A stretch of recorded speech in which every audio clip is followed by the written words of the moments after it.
Salutare, oameni buni, numele meu este Daniel și astăzi haideți să vorbim puțin despre tăierile în verde la păr. Știu că fiecare om gospodar și mai puțin gospodar își plantează câte un pomișor, fie primăvara, fie toamna, e alegerea fiecăruia cum și când să-și planteze un pomișor. În cazul de față avem un păr care, din punctul meu de vedere, a crescut destul de binișor. El este plantat primăvara și avem câteva creșteri destul de masive, să spunem așa. Priviți, deci avem aici un lăstar, aici încă un lăstar, aici încă unul și aici încă unul. Undeva în această zonă se poate observa, avem chiar și un fruct. Au fost mai multe pere, dar eu le-am dat jos, ceea ce vă sfătuiesc și pe dumneavoastră, pomișorii mici, care i-ați plantat de 1 an, chiar și de 2 ani. Trebuie să normați puțin numărul fructelor și să dați jos, chiar dacă vă doare sufletul, să spunem așa, din fructe, îi faceți bine pomișorul pentru că el trebuie să se dezvolte și după aceea să-și hrănească fructele pe care le va face. Că lăsați un fruct, 2, este ok, vedeți despre ce e vorba, dar de la 3-4 fructe în sus este o problemă. Omul are tendința să hrănească fructele și creșterile pe care noastră le observați aici ori să le stopeze și nu o să mai se dezvolte, să-și formeze normal coroana.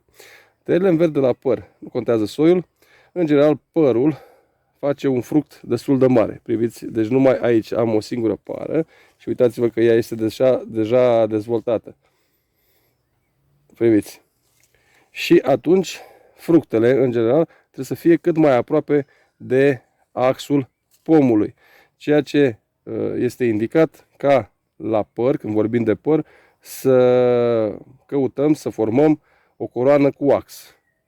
Cu ax, ce înseamnă?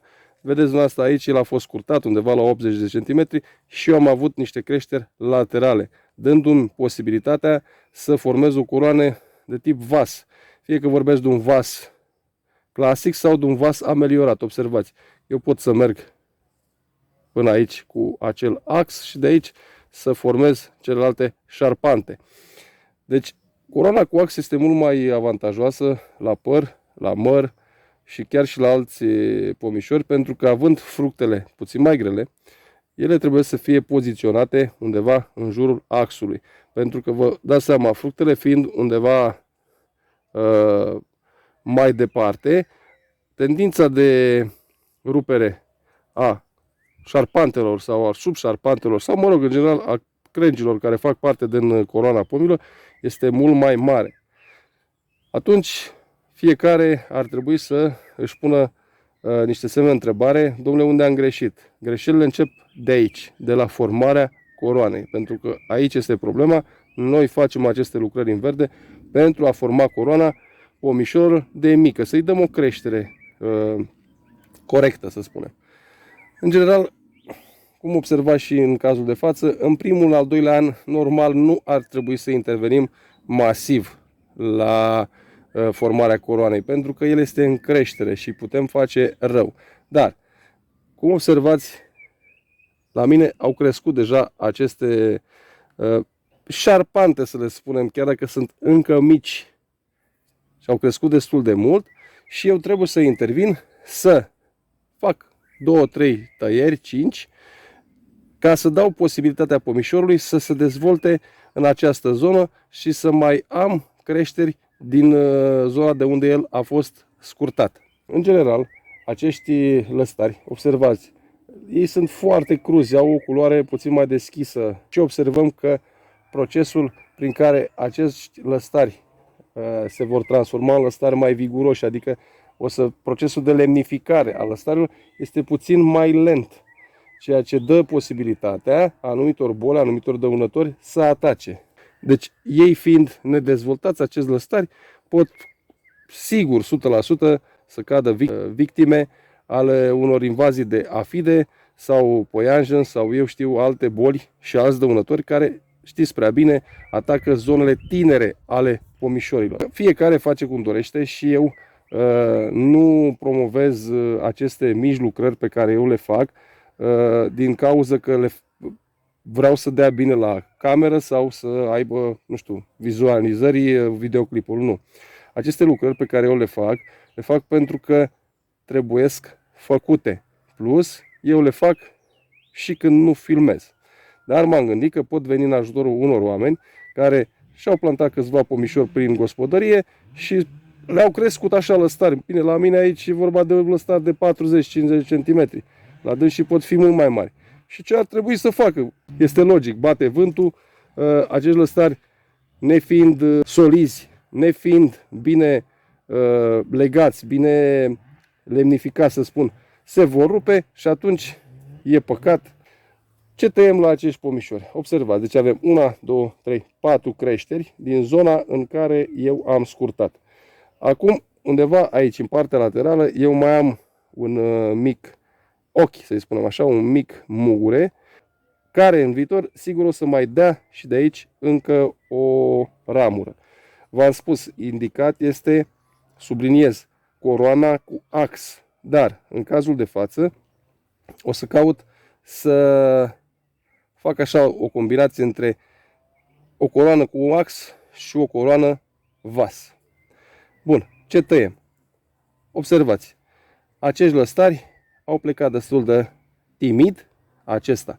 Și cu acesta a plecat mai bine. Dar aceștia doi au plecat pur și simplu foarte tare. Deci acești lăstari care au plecat puțin mai puternic, o să trebuiască să renunț la o parte din ei, că ei se umbresc unul pe celălalt și exact cum v-am spus, stopând creșterea acestor lăstari, pomișorul o să dezvolte în această zonă alte ramuri. Plus că de unde eu o să tai, sigur o să generez o creștere nouă.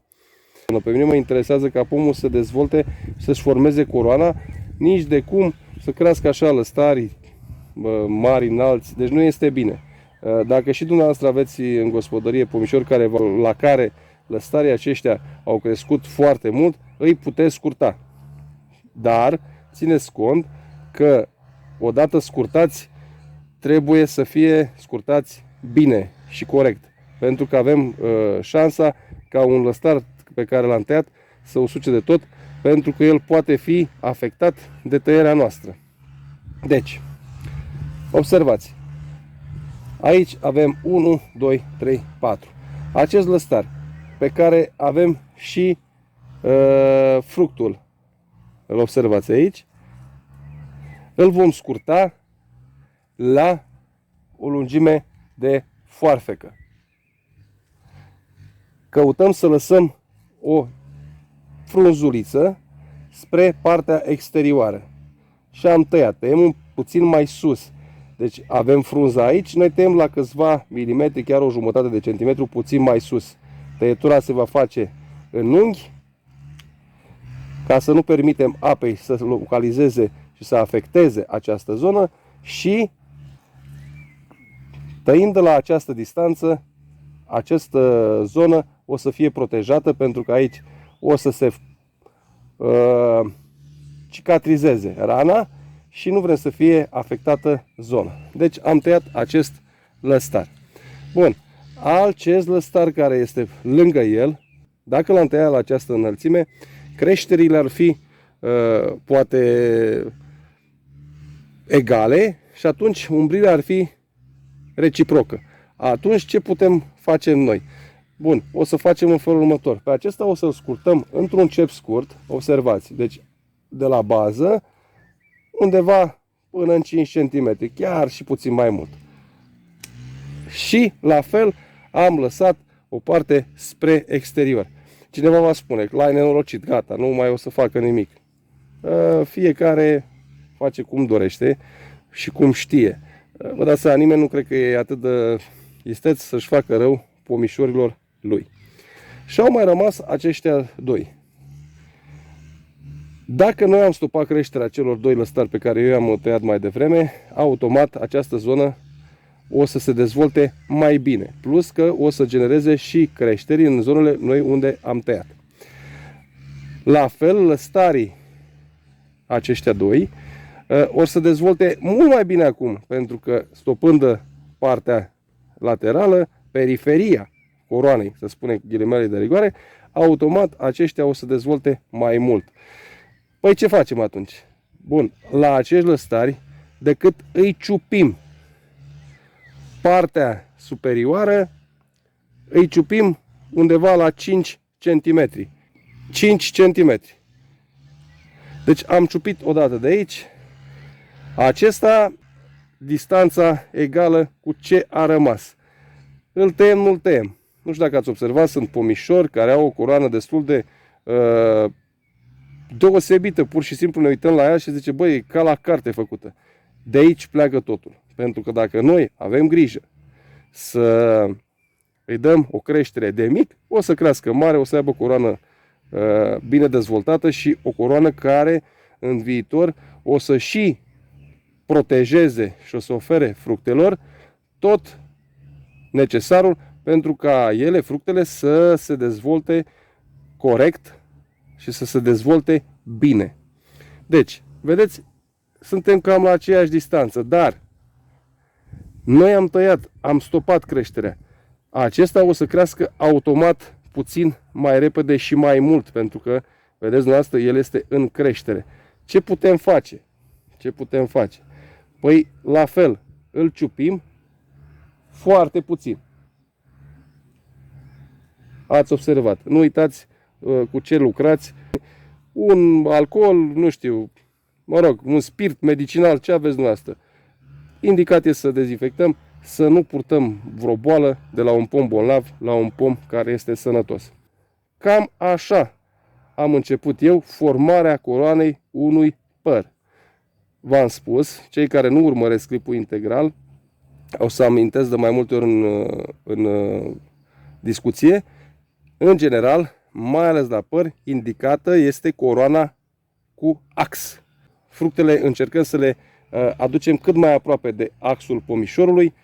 Crengile nu or să aibă posibilitatea și prilejul să se rupă și pomișorul nostru să se dezvolte bine, dar și acest ax nu trebuie lăsat să urce foarte mult, pentru că ce nu vei putea aduna anul acesta din pomișor, anul următor nici atât. Deci, oameni buni, încercați să oferiți, de când pomii sunt mici, puțină atenție, ca pe viitor, în momentul când pomii or să crească, să aveți mai puțin de muncă. Eu am tăiat aici și am profitat de ocazia că o să fac un tratament viței de vie și atunci o să stropesc și această zonă unde eu am intervenit. Observați, celelalte zone nu intervin pentru că sunt în formare și nu este cazul momentan. Toate cele bune și spor la treabă!